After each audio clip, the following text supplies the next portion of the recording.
السؤال والتقنيات اللي بتساعد على السؤال هي تقنيات تساعد على تحريك الإفرازات نحو الممرات الهوائية المركزية.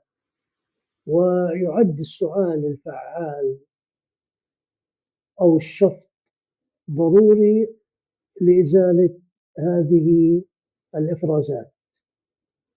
وأيضا نستخدم السؤال الفعال لجمع عينات البلغم لأغراض التشخيص. الدايركت كف، السؤال الموجه، هي تقنية علاجية تستخدم لتحسين فعالية السؤال لدى المرضى اللي عندهم ضعف في طرد الإفرازات، خاصة في بعض الحالات التنفسية أو العصبية العضلية. ولكن هذه الدايركت كف رغم أنها فعالة إلا أنها لها قيود سريرية وفسيولوجية يجب مراعاتها عند الاستخدام.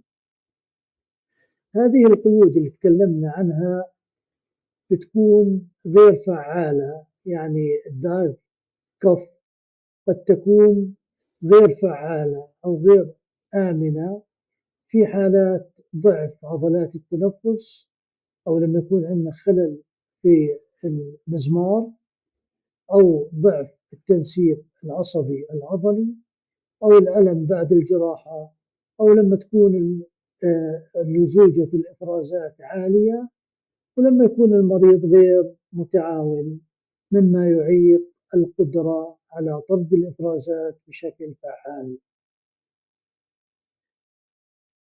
يشمل تعليم المريض الوضعية الصحيحة، التحكم في التنفس، تمارين تقوية الزفير مع تعديلها حسب الحالة السريرية، وذلك لتحسين فعالية السؤال وإزالة الإفرازات.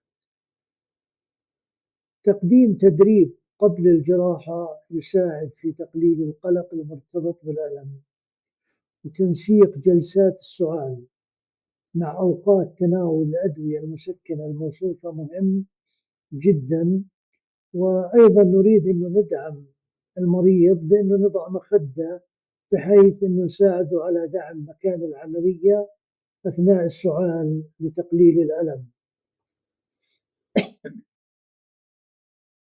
السؤال الموجه لمرضى السي أو بي دي هو تقنية أساسية لتحسين إزالة الإفرازات لدى مرضى السي أو بي دي نظرا لاحتباس البلغم وضعف في الأهداب وزيادة لزوجة المخاط.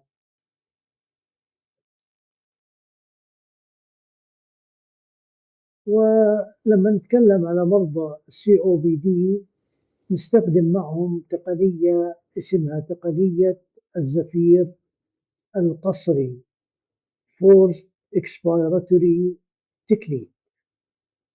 واسم آخر للفورس اكسبيراتوري تكنيك نستخدم معه الهاف كف.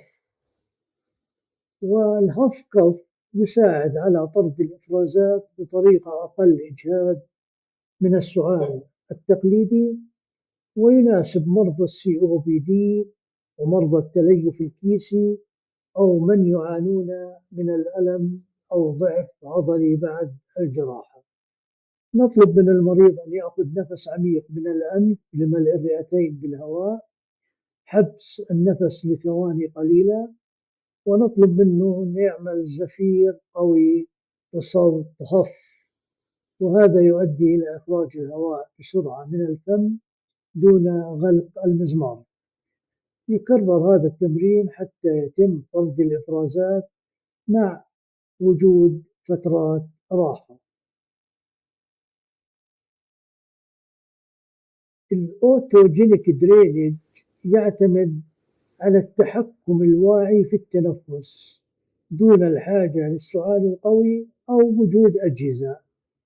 وهنا الذي يحدث في المرحلة الأولى بيكون المريض يأخذ نفس أقل من النفس الطبيعي، من أجل أن يفكك الإفرازات من الشعاب الهوائية.